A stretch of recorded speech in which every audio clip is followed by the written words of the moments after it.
आइए सुनते हैं अकबर बीरबल की कुछ रोचक कहानियां।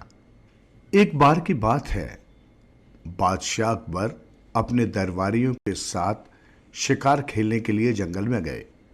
वे शिकार खेलते खेलते अपनी राजधानी आगरा से बहुत आगे निकल आए। उस शाम अकबर की चाल थोड़ी धीमी थी। उनके कुछ दरबारी चुस्ती से उनसे आगे निकल गए। बादशाह अपने कुछ दरबारियों के साथ पीछे रह गए।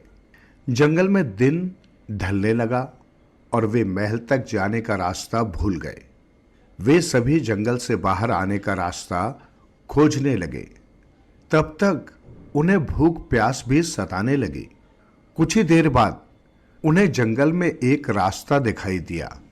बादशाह और उनके दरबारी तेजी से रास्ते की ओर बढ़ने लगे। उन्हें लगा कि अब वे बड़े आराम से अकबर की राजधानी आगरा तक पहुंच सकते थे। जब वे आगे बढ़े तो पाया कि वो रास्ता भी आगे से दो अलग रास्तों में बंट रहा था। वे सभी चकरा गए और आपस में बहस करने लगे कि उन्हें किस रास्ते से जाना चाहिए। बादशाह अकबर भी परेशान हो गए और अपने आप से बोले, मैं कैसे पता लगाऊं कि महल की ओर कौन सा रास्ता जाता है। मेरे साथ साथ मेरे ये दरबारी मित्र भी भूखे और प्यासे हैं। हमें किसी तरह जल्दी से जल्दी राजधानी पहुंचना होगा। तभी उन्होंने एक नौजवान को अपनी ओर आते देखा। अकबर ने झट से उस नौजवान को पास बुलाया और पूछा, नौजवान, क्या तुम जानते हो कि इनमें से कौन सा रास्ता मुझे आगरा ले जाएगा? अकबर बादशाह ने पूछा। उस नौजवान ने एक प्यारी सी मुस्कान दी। वो शक्ल से ही बड़ा होशियार दिख रहा था। उसने जवाब दिया, हुजूर, कोई भी रास्ता आपको आगरा या किसी और जगह ले जा सकता है। अकबर की बात सुनकर बहुत हैरान हुए। वो युवक बोला, ये बात तो सभी जानते हैं कि रास्ते कहीं नहीं जाते। अब अकबर को उसका मजाक समझ आया और वे अपने दरबारियों के साथ मिलकर हंसने लगे। मजाक तो ठीक था, पर आगरा जाने का रास्ता तो अब भी पता नहीं चला था। उस युवक ने बड़े ही आदर से कहा, हम लोग ही किसी को एक जगह से दूसरी जगह पर ले जा सकते हैं, रास्ते ऐसा काम नहीं कर सकते। अकबर बादशाह समझ गए कि युवक के मजाक में भी सच्चाई थी। उन्होंने उससे कहा, हाँ, मैं कबूल करता हूं कि तुम बिल्कुल ठीक कह रहे हो। अकबर ने पूछा, तुम्हारा नाम क्या है? युवक ने कहा, हुजूर, मेरा नाम महेश दास भट्ट है। फिर उसने अकबर से पूछा, हुजूर, आप कौन हैं? मैंने तो आपको पहले कभी नहीं देखा। बादशाह ने गर्व से कहा, मैं हिंदुस्तान का शहंशाह बादशाह अकबर हूं। फिर उन्होंने अपनी अंगूठी देते हुए कहा, ये लो, मेरी अंगूठी रखो। तुम बहुत ही समझदार और अनूठे इंसान हो। मुझसे मिलने दरबार आना। मैं इस अंगूठी को देखते ही तुम्हें पहचान लूंगा। जी जापना, आपकी मेहरबानी, महेश ने कहा। अकबर बोले, आप मुझे आगरा जाने का रास्ता बता दो। मुझे जल्दी से अपने महल पहुंचना है। महेश ने खुशी खुशी अकबर से अंगूठी का उपहार लेकर धन्यवाद दिया और उन्हें महल तक जाने का रास्ता भी बता दिया। आइए सुनते हैं अकबर बीरबल की कुछ रोचक कहानियां। अकबर व बीरबल की भेंट, पार्ट सेकंड। जब अकबर महेश दास को अंगूठी देकर चले गए तो वो अक्सर उसे उलट पुलट कर देखा करता। उसे अच्छी तरह याद था कि अकबर ने दरबार में अंगूठी की निशानी दिखाकर मिलने के लिए कहा था। वो पहले कभी राजधानी नहीं गया था और न ही वहाँ किसी को जानता था, परंतु एक दिन महेश दास ने तय कर लिया कि वो अकबर से मिलने जाएगा। उसने शहर जाने के लिए अपना सामान बांधा और आगरा के लिए रवाना हो गया। जब वो महल पहुंचा तो एक दरबार ने दरबार में जाने से पहले ही रोक लिया। महेश ने उसे अकबर बादशाह की दी हुई अंगूठी दिखाई। भैया, मुझे बादशाह ने मिलने के लिए बुलाया है। ये देखो, उनकी दी हुई अंगूठी निशानी के तौर पर भी मेरे पास है। अंगूठी को देखते ही लालची दरबान का लालच जाग उठा। उसने कहा, सुनो भाई, मैं तुम्हें एक ही शर्त पर दरबार में जाने दूंगा। ठीक है, अपनी शर्त बताओ, महेश बोला। तब दरबान ने कहा, अगर तुम्हें बादशाह से भेंट करने के बाद कोई भी इनाम मिले तो तुम्हें उसमें से आधा हिस्सा मुझे देना होगा। महेश दरबार की बात सुनकर हैरान रह गया, पर उसने लालची दरबान की शर्त मान ली। महेश दरबार में पहुंचा तो अकबर का दरबार लगा हुआ था। महेश दरबार और महल की सुंदरता देख मोहित उठा। सारे दरबारी अपने अपने स्थानों पर विराजमान थे। दरबार की शोभा निराली थी। तुम यहाँ क्या करने आए हो नौजवान? महाराज ने पूछा। जहाँपना, मैं महेश दास हूँ, आपने ही मिलने के लिए बुलाया था, महेश ने जवाब दिया। जब बादशाह को कुछ याद नहीं आया तो उसने उन्हें वो अंगूठी दिखाई और जंगल में रास्ता भटकने वाली सारी घटना याद दिलाई। उस अंगूठी को देखते ही बादशाह अकबर को याद आ गया कि वे किस तरह शिकार खेलते हुए जंगल में रास्ता भटक गए थे और महेश को भी उन्होंने ही दरबार में बुलाया था। उन्हें महेश दास को अपने सामने देखकर बहुत प्रसन्नता हुई। वे महेश की हाजिर जवाबी के दीवाने हो चुके थे। उन्होंने खुश होकर कहा, जो तुम्हारे जी में आए वो ही नाम मांग लो। महेश को दरबान की बात भूली नहीं थी। उसने कहा, जहाँपना, मुझे 50 कौड़े लगवाए जाएं। ये सुनकर दरबार में सभी हैरान रह गए। अकबर जानते थे कि महेश की इस बात में भी कोई राज छिपा था। उन्होंने दरबारी से महेश की इच्छा पूरी करने को कहा। जब महेश को 25 कौड़े लग गए तो उसने दरबारी से रुकने को कहा। फिर उसने दरबार वाला किस्सा सबको सुना दिया। ये सुनकर महाराज को बहुत गुस्सा आया और लालची दरबान को दरबार में हाजिर होने का हुक्म दिया गया। अकबर ने दरबान को 50 कौड़े मारने का हुक्म सुनाया। उसे 5 साल तक कैद में रखने का भी हुक्म दिया गया। अकबर ने महेश दास की समझदारी से खुश होकर उसे अपने यहाँ दीवान बना दिया और उसे बीरबल के नाम से पुकारने लगे। दरबान को अपने लालच का फल मिला था और महेश दास बीरबल के नाम से लोकप्रिय हो गए। आज की कहानी है अकबर और 3 सवाल। अकबर के दरबार में अक्सर शाम को महफिल लगा करती थी। उस समय अकबर दरबारियों से कई तरह के सवाल पूछते। बादशाह को जिस दरबारी का उत्तर सबसे अच्छा लगता वे उसे इनाम देते और अक्सर बीरबल ही बाजी मार ले जाते। दरबारियों को इस बात से बहुत कुढ़न होती थी। उन्हें लगता था कि हर बार बीरबल को ही इनाम क्यों मिल जाता है। वे अपनी ओर से प्रश्नों का उत्तर देने की पूरी कोशिश करते, परंतु उनके पास बीरबल जितनी बुद्धि कहाँ थी। एक शाम अकबर बादशाह ने कहा कि वे सबसे 3 सवाल पूछेंगे। जो भी इन सवालों के सही जवाब देगा वे उसे मुंह मांगा इनाम देंगे। क्या कोई बता सकता है कि सच और झूठ में क्या अंतर है?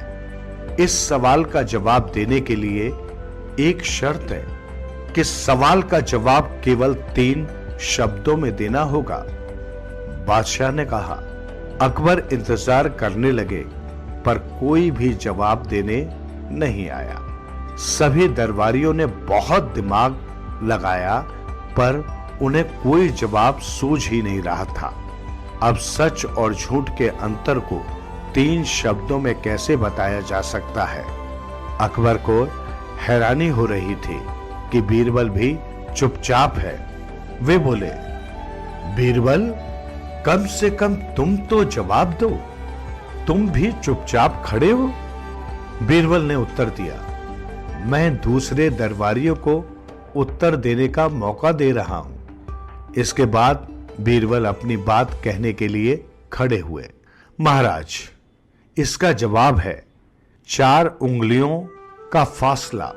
अकबर को कुछ समझ नहीं आया और उन्होंने बीरबल से कहा कि वे अपनी बात को साफ शब्दों में समझाएं। महाराज, आंखें सच को देखती हैं, परंतु कान जो सुनते हैं वो भी झूठ हो सकता है। इसलिए ये 4 उंगलियों का फासला ही सच और झूठ का अंतर है। दूसरे दरबारी वाह वाह करने लगे।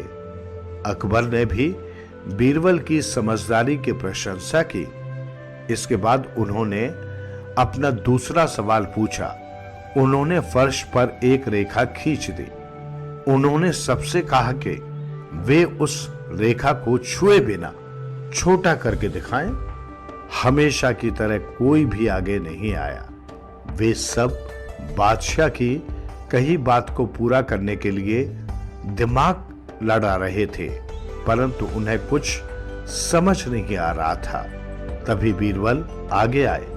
उन्होंने बादशाह के द्वारा खींची गई रेखा के पास ही एक बड़ी रेखा खींच दी। इस तरह अकबर की रेखा छोटी दिखने लगी। सब वाह वाह कर उठे।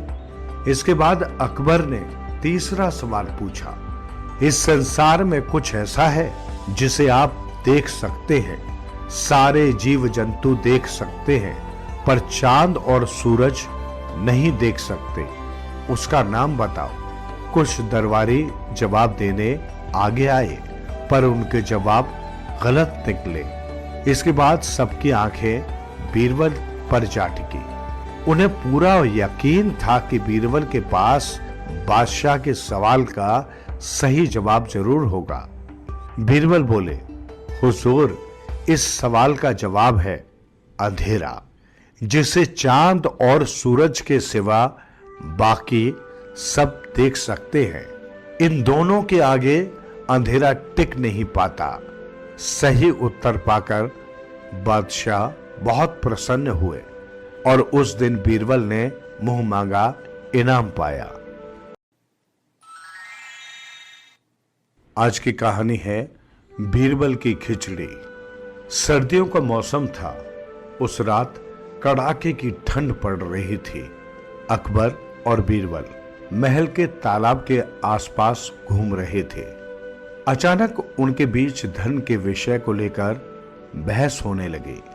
बीरबल ने कहा, महाराज, मेरा तो ये मानना है कि पैसे के लिए इंसान कुछ भी कर सकता है।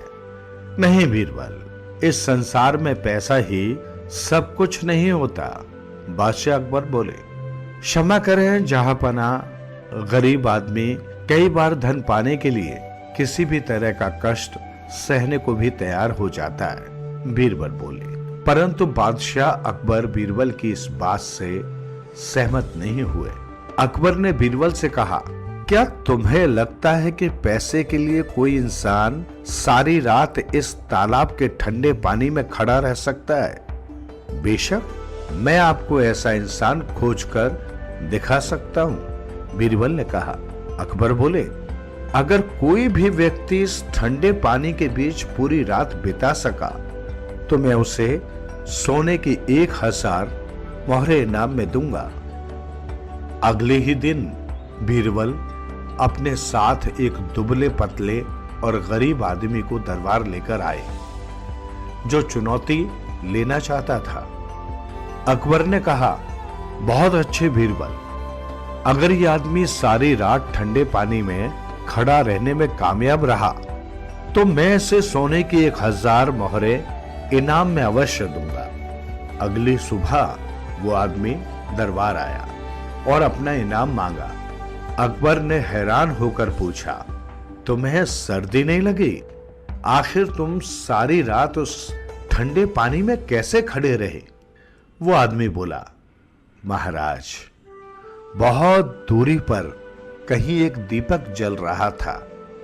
मैं उसे ही देखता रहा और उसकी गर्मी ने मुझे मेरी चुनौती पूरा करने में मदद की। अकबर को बहुत गुस्सा आया और उन्होंने इनाम देने से साफ इनकार कर दिया। वे बोले, तुम्हें तो दीपक से गर्मी मिलती रही, तुम्हें ये इनाम नहीं मिलेगा। उस आदमी ने सारी बात बीरबल को बताई। बीरबल अकबर को सबक सिखाना चाहते थे। वे अगले दिन दरबार नहीं गए। अकबर ने अपने एक दरबारी को भेजा कि वो बीरबल को बुलाकर लाए। दरबारी ने आकर कहा, बीरबल, खिचड़ी पका रहे हैं। जब खिचड़ी तैयार हो जाएगी तो वे उसे खाकर ही दरबार में आएंगे। शाम हो गई पर बीरबल नहीं आए। जब बादशाह से रहा नहीं गया तो वे बीरबल से मिलने उनके घर चले गए। उन्होंने वहां जाकर देखा कि खिचड़ी पकाने का बर्तन कम से कम 10 फीट की ऊंचाई पर टंगा था और जमीन पर आग जल रही थी। अकबर ये देखकर चकरा गए। उस बर्तन को पूरी आंच तो मिल ही नहीं रही। भले ही तुम कितने भी दिन क्यों ना लगा लो, तुम्हारी खिचड़ी पकने वाली नहीं। अकबर ने कहा।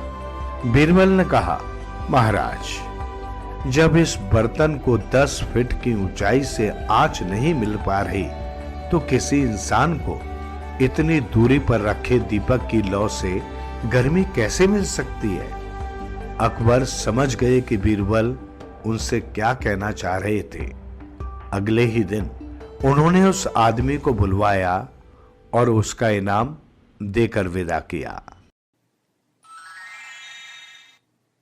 आज की कहानी है बीरबल और फारस का राजा। एक बार फारस के राजा ने अकबर बीरबल को अपने दरबार में शाही दावत का निमंत्रण दिया। अकबर की बहादुरी के किस्से हर जगह मशहूर थे। उनके सम्मान में ही ये शाही दावत रखी गई थी। उन्होंने बड़ी प्रसन्नता से फारस के राजा का ये निमंत्रण स्वीकार किया। फारस के निवासियों ने बीरबल की हाजिर जवाबी और चतुराई के बारे में सुन रखा था। फारस के राजा ने योजना बनाई कि वे सबके बीच बीरबल की समझदारी की परख करेंगे।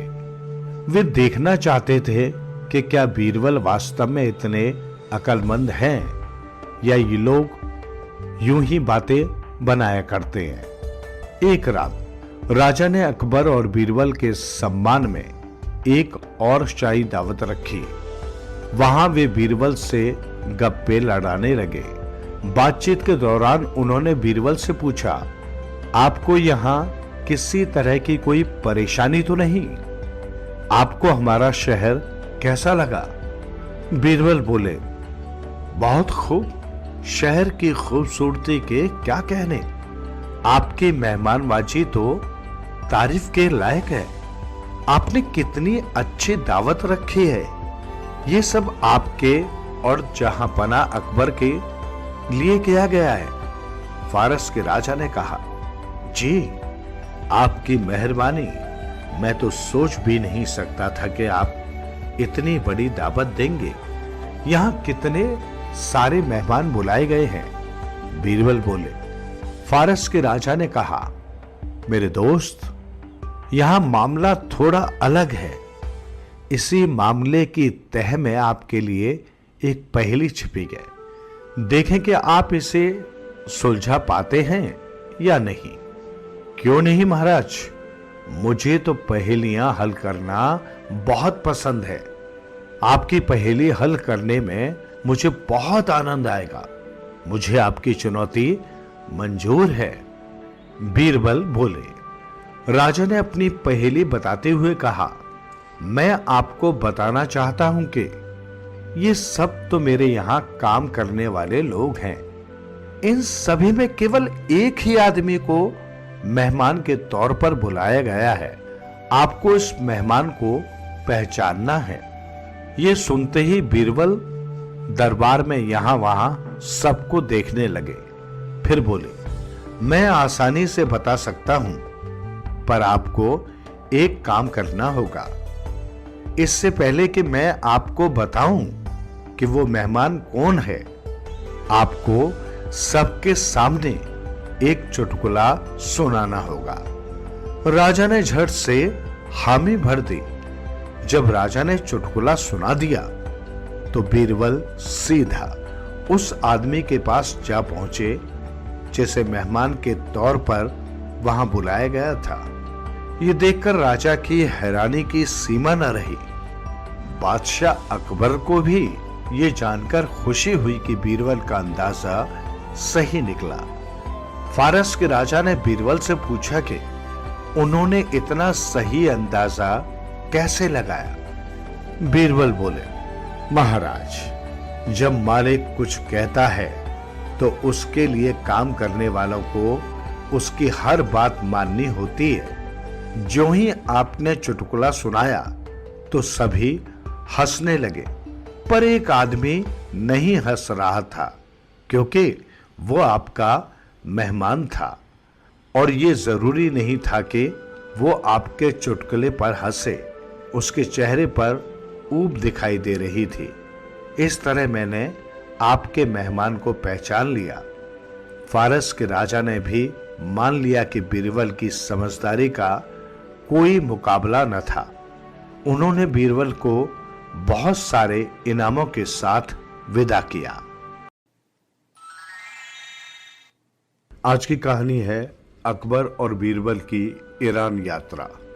अकबर और बीरबल न केवल हिंदुस्तान में बल्कि दूसरे देशों में भी लोकप्रिय थे। अकबर अपनी बहादुरी के लिए जाने जाते थे तो बीरबल को लोग उनकी चतुराई और बुद्धिमत्ता के लिए सहराते थे। हालांकि कुछ दरबारी हमेशा यही साबित करना चाहते थे कि वे अकबर और बीरबल से कहीं बेहतर थे। एक बार अकबर और बीरबल को ईरान के बादशाह ने अपने यहाँ आने का न्योता दिया। ईरान के बादशाह ने भी अकबर और बीरबल के किस्से सुन रखे थे। हालांकि उन्हें इन किस्सों पर भरोसा नहीं था। उन्हें लगता था कि जब तक किसी बात को अपनी आंखों से देख न लिया जाए उस पर भरोसा नहीं करना चाहिए। वे कानों सुनी बात पर विश्वास करने वालों में से नहीं थे। उन्होंने तय किया कि वे स्वयं बीरबल की चतुराई की परख करेंगे। ईरान के बादशाह ने अकबर और बीरबल को अपने महल में आने का निमंत्रण दिया। जब वे दोनों आए तो उनका शाही स्वागत किया गया। उन्हें बहुमूल्य रत्न तथा दामी उपहार भेंट में दिए गए। जब वे दरबार में आए तो अकबर और बीरबल ने देखा कि वहां 6 लोग एक साथ खड़े थे जिन्होंने ईरान के बादशाह जैसी पोशाक पहन रखी थी। अकबर के लिए यह पता लगाना मुश्किल हो गया कि ईरान का असली बादशाह कौन है, क्योंकि वे सभी बादशाह के लिबास में थे।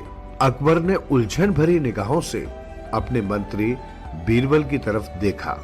उन्होंने आंखों ही आंखों में बीरबल को संकेत दे दिया कि उन्हें असली बादशाह का पता लगाना होगा, वरना भरी सभा में उन दोनों का अपमान होगा। बीरबल ने बहुत ही बारीकी से उन 6 व्यक्तियों को देखा और एक व्यक्ति की ओर बढ़ गए। वे उसके आगे झुके और बोले, ईरान के बादशाह, मेरा सलाम कबूल करें। वहां मौजूद सभी दरबारी हैरान हो गए। बीरबल ने तो असली बादशाह को पहचान लिया था, जबकि उन्होंने इससे पहले ईरान के बादशाह को कभी नहीं देखा था। अकबर ने बीरबल से पूछा, मैं भी उलझन में था कि बादशाह को कैसे पहचानूं। तुमने कैसे जाना कि इन 6 लोगों में से बादशाह कौन है? ईरान के बादशाह ने भी बीरबल से यही सवाल पूछा कि उन्होंने सही बादशाह को कैसे पहचाना। बीरबल बोले, जहां पना वह बादशाह, ये पहचान करना बहुत कठिन नहीं था। मैंने सबको देखने के बाद आपको बहुत ही ध्यान से देखा। मैंने ये पाया कि 6 लोगों में से 5 तो आपकी ओर ही देख रहे थे ताकि आगे के निर्देश का पालन कर सकें। उन 6 में से केवल आप ही आगे की ओर देख रहे थे और आपके चेहरे से एक बादशाह का आत्मविश्वास झलक रहा था। बाकी लोगों के चेहरों पर ये भाव नहीं थे। इसी तरह मैंने जान लिया कि आप ही ईरान के असली बादशाह हैं। आशा करता हूं कि मेरे तर्कों से आप संतुष्ट हुए हैं। अकबर की आंखें गर्व और प्रसन्नता से चमक उठी। वहीं दूसरी ओर ईरान के राजा को भी बीरबल की बुद्धिमत्ता देखकर बहुत खुशी हुई। वे बोले, मुझे खुशी हुई कि मैंने अपनी आंखों से बीरबल की चतुराई का नमूना देखा। अब ये सुनी सुनाई बात नहीं, आप वास्तव में बहुत बुद्धिमान हैं। आज की कहानी है अकबर और बीरबल की ईरान यात्रा पार्ट 2। ईरान के बादशाह ने बीरबल को अपनी परख में अव्वल पाया तो वे भी उनकी प्रशंसा करने लगे। उन्होंने अकबर से कहा, मेरे मित्र, मैं आपके लोकप्रिय मंत्री की चतुराई और अक्लमंदी से बहुत प्रभावित हुआ हूं। वे तो बहुत ही ऊंचे पद के दावेदार हैं। अकबर बोले, बेशक, बीरबल के कारण ही मुझे सभी मामलों की बहुत अधिक चिंता नहीं करनी पड़ती, क्योंकि वे हर मामले को बहुत ही कुशलता से संभाल लेते हैं। ईरान के बादशाह के दरबार में एक दरबारी को बीरबल से बहुत जलन होने लगी कि बीरबल उनके बादशाह के भी प्रिय बन गए थे। उसने सोचा कि क्यों न बीरबल के सामने एक चुनौती रखी जाए और उन्हें ईरान के बादशाह और उनके अपने ही बादशाह के आगे नीचा दिखाया जाए। उन्होंने बीरबल को तेज स्वर में पुकारा ताकि सारे दरबारी सुन सके। बीरबल, आपको अपनी बुद्धिमत्ता का बहुत घमंड है। मैं चाहता हूं कि आप मेरी दी गई चुनौती को कबूल करें और उसे पूरा करके दिखाएं। बीरबल बोले, जी, अपनी चुनौती बताइए। दरबारी बोला, आप 100 आसान प्रश्नों के उत्तर देना चाहेंगे या एक कठिन प्रश्न का उत्तर देना चाहेंगे? बीरबल ने पूरे आत्मविश्वास से कहा, आप मुझसे एक कठिन प्रश्न पूछे। दरबारी ने पूछा, आपको बताना होगा कि दुनिया में पहले मुर्गी का बच्चा आया या अंडा? बीरबल झट से बोले, दुनिया में पहले मुर्गी का बच्चा आया। दरबारी बोला, बीरबल राजा, आपको अपनी बात को साबित करना होगा। आप कैसे कह सकते हैं कि दुनिया में पहले मुर्गी का बच्चा आया? बीरबल बोले, मेरे दोस्त, शायद आप भूल रहे हैं कि मुझे केवल एक ही कठिन प्रश्न का उत्तर देना था, और अगर आप दूसरी बात पूछते हैं तो वो दूसरा सवाल हो जाएगा। मैंने केवल एक ही प्रश्न का उत्तर देने की हामी भरी थी। दरबारी अपना सा मुंह लेकर रह गया। उसे कोई जवाब नहीं सूझा। ईरान के बादशाह ने हंसते हुए बीरबल की पीठ थपथपाई और उन्हें सोने की मोहरें इनाम में दी। इसके बाद उन्होंने ईरान और उसके बादशाह से विदा ली।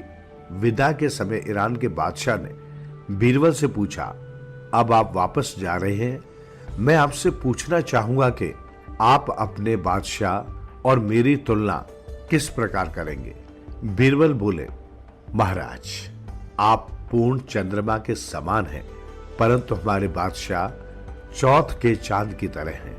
ये सुनकर ईरान के बादशाह को बहुत अच्छा लगा, जबकि ये सुनकर बादशाह अकबर को बहुत बुरा लगा। उन्होंने रास्ते में कहा, बीरबल, मुझे तो हमेशा से यही लगा था कि तुम मेरे वफादार हो, पर मेरी सोच गलत निकली। तुमने ईरान के बादशाह को जवाब देते हुए मेरा अपमान किया है। तुम्हें वे मुझसे कहीं ज्यादा बेहतर और अच्छे लगे।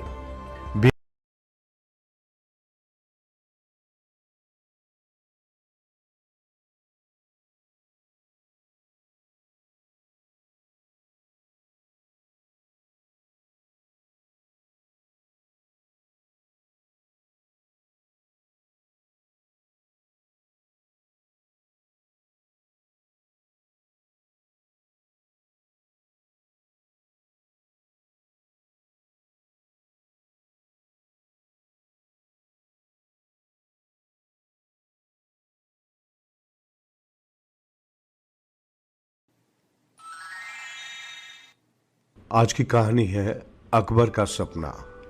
बीरबल बहुत स्पष्ट सोच रखने वाले लोगों में से थे। उनके मन में कभी किसी बात के लिए दुविधा या संदेह पैदा नहीं होता था। जब भी उनके सामने कोई मुश्किल हालात आते तो उन्हें उसका हल निकालने में देर नहीं लगती थी। लोग हमेशा यही सोचते थे कि बीरबल इतनी आसानी से सारी मुश्किलें कैसे हल कर लेते हैं। बादशाह अकबर को बीरबल की इस खूबी के कारण बहुत मदद मिलती थी, क्योंकि वे राज्य की सुरक्षा से जुड़े हर मामले में बीरबल की सलाह लेते थे। एक बार की बात है, अकबर ने सोचा कि क्यों न बीरबल को ही मूर्ख बनाया जाए। उन्होंने ऐसा करने के लिए मन ही मन एक योजना भी बना ली। उन्होंने तय किया कि वे सारा दिन अपने चेहरे पर एक झूठी मुस्कान बनाए रखेंगे। बीरबल ने दिन में जितनी बार जहांपना को जहां भी देखा वे मुस्कुराते हुए दिखे। ये देखकर बीरबल चकरा गए। वे आधे दिन तक तो यही सोचते रहे कि बादशाह के चेहरे पर इस मुस्कान का क्या कारण होगा। पहले उन्होंने दूसरे दरबारियों से पूछा कि क्या तुम्हें इस बारे में कुछ पता है, पर उन्हें कुछ पता न था, क्योंकि वे भी यही सोच रहे थे। बीरबल ने जहांपना के सहायकों से पूछा, पर वे भी कुछ नहीं जानते थे। फिर बीरबल को लगा कि अकबर अपने आप सामान्य हो जाएंगे, पर ऐसा नहीं हुआ। अंत में उन्होंने जहांपना के पास जाकर पूछा, महाराज, आज मैं आपको सुबह से मुस्कुराते हुए देख रहा हूं, क्या मैं इसकी वजह जान सकता हूं? ऐसी क्या बात है कि आपके चेहरे पर लगातार एक मुस्कान बनी हुई है? अकबर ने कहा, बीरबल, पिछली रात मैंने एक सपना देखा और वही सपना मेरी इस मुस्कान का कारण है। बीरबल ने पूछा, जहांपना, आपने क्या सपना देखा?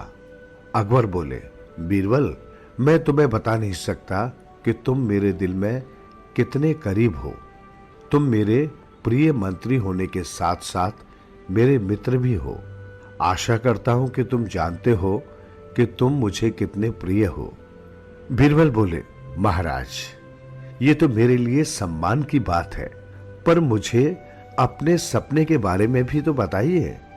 अकबर बोले, मित्र, मैंने तुम्हें अपने सपने में देखा।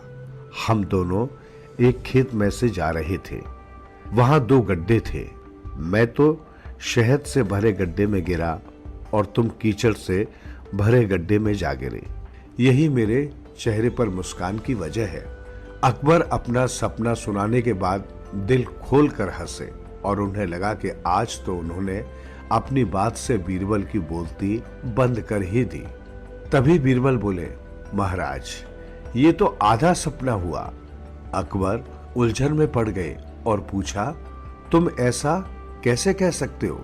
बीरबल बोले, जहांपना, मैंने भी यही सपना देखा। मैंने देखा कि हम दोनों गड्ढों से बाहर आ गए और अपने आप को साफ करने के लिए पानी की तलाश करने लगे, परंतु वहां कोई नदी, तालाब या झील दिखाई नहीं दे रही थी। इसलिए आप मुझे चाटने लगे और मैं आपको चाटने लगा। अब अकबर की बोलती बंद थी और बाकी दरबारी मुंह छिपाकर अपनी हंसी रोकने की कोशिश कर रहे थे। आज की कहानी है अकबर ने की परख। जब भी अकबर बादशाह को राजकाज से थोड़ा समय मिलता तो वे अक्सर बीरबल के साथ हल्के फुल्के विषयों पर बातचीत किया करते, ताकि दरबार के बोझिल माहौल को खुशनुमा बनाया जा सके। वे अक्सर बीरबल से घुमा फिराकर सवाल पूछते और बीरबल भी उसी तरह घुमा फिराकर जवाब देते, जिससे सभी दरबारियों का खूब मनोरंजन होता। दरअसल अकबर अपने प्रिय बीरबल की बुद्धि को हमेशा तेज बनाए रखते थे। वे जानते थे कि हम अपनी बुद्धि का जितना अधिक प्रयोग करते हैं, ये उतनी ही तेज होती जाती है। एक शाम भारी बहस के बाद अकबर ने बीरबल से एक टेढ़ा सा सवाल पूछा। उन्होंने कहा, बीरबल, तुम्हारे लिए एक सवाल है, देखें कि तुम क्या जवाब देते हो। अगर तुम्हें सोने के सिक्के और न्याय के बीच किसी एक को चुनाव करना हो तो तुम किसे चुनोगे? बीरबल ने कुछ क्षण तक विचार किया और फिर बोले, जहांपना, मैं तो अपने लिए सोने का सिक्का चुनूंगा। ये सुनकर अकबर चौंक गए।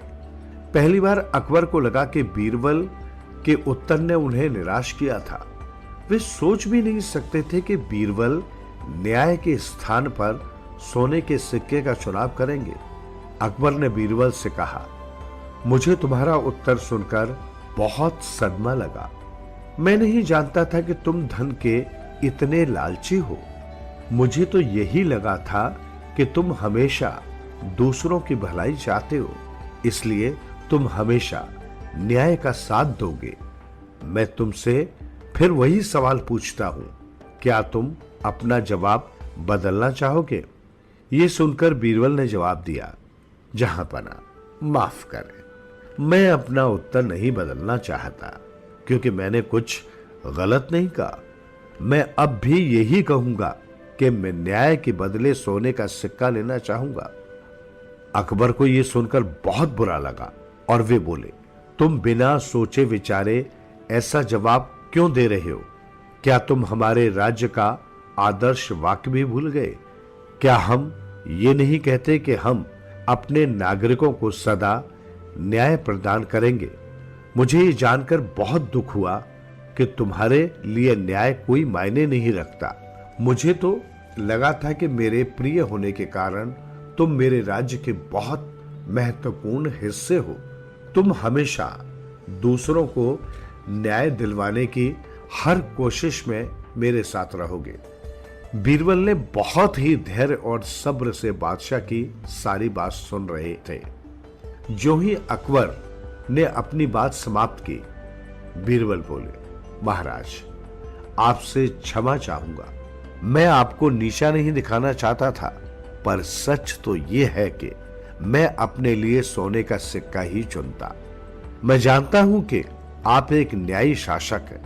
आप हमेशा दुखियारों को न्याय देते आए हैं। मुझे पूरा विश्वास है कि राज्य में कभी किसी के साथ अन्याय हो ही नहीं सकता। मैं एक गरीब आदमी हूं। मेरे पास बहुत ज्यादा धन और बहुमूल्य सामान नहीं है। मुझे अपने परिवार की देखरेख भी करनी होती है। यही कारण है कि मैंने सोने के सिक्के वाला जवाब चुना। बीरबल के जवाब से अकबर संतुष्ट हो गए। एक दिन सुबह का समय था। अकबर का दरबार अभी लगा ही था और कार्रवाई शुरू होने वाली थी। तभी एक तेल व्यापारी ने आकर बादशाह को सलाम किया।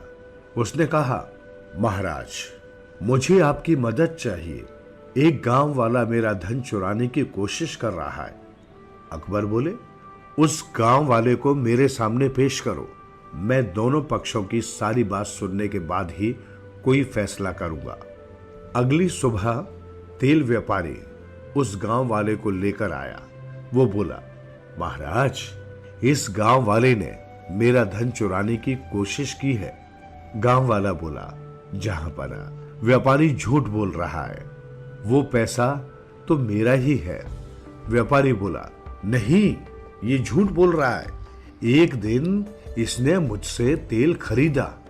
पहले इसने मुझे पैसे दिए और फिर उन्हीं पैसों को मुझसे चुराना चाहता है। गांव वाले ने कहा, मैं तो कभी इसकी दुकान पर गया ही नहीं। मैं इसके थैले से पैसे कैसे चुरा सकता हूं? वे दोनों इसी तरह दरबार में बहुत देर तक बहस करते रहे। अकबर और बीरबल ने सारी बात सुनने के बाद किसी नतीजे पर पहुंचने की कोशिश की। फिर बीरबल ने चिल्लाकर उन दोनों को चुप होने के लिए कहा, मैं चाहता हूं कि तुम धन से भरी थैली यहां दे दो। फिर उन्होंने एक नौकर को पानी से भरा कटोरा लाने को कहा। जब दोनों चीजें आ गई तो बीरबल ने सिक्कों को पानी में डाल दिया। सिक्कों पर लगा तेल पानी पर तैरकर ऊपर आ गया। बीरबल बोले, तेल का व्यापारी ही धन का स्वामी है, इस गांव वाले ने कहा है कि ये तो कभी व्यापारी के पास गया ही नहीं, इसलिए ये पैसा तेल व्यापारी का ही है। गांव वाला सफेद झूठ बोल रहा है। दरबार में सभी ने बीरबल की न्याय की प्रशंसा की। इसके बाद एक और व्यक्ति ने दरबार में प्रवेश किया। वो बोला, महाराज, मेरे पड़ोसी ने मेरे खिलाफ मुकदमा दायर किया है कि वो मुझे पसंद नहीं करता। उसका कहना है कि मैंने उसके घर से एक हार चुराया है। मुकदमे के बाद मुझे अदालत में बुलाकर जज ने कहा, तुम्हें एक गर्म लोहे की छड़ को पकड़ना होगा।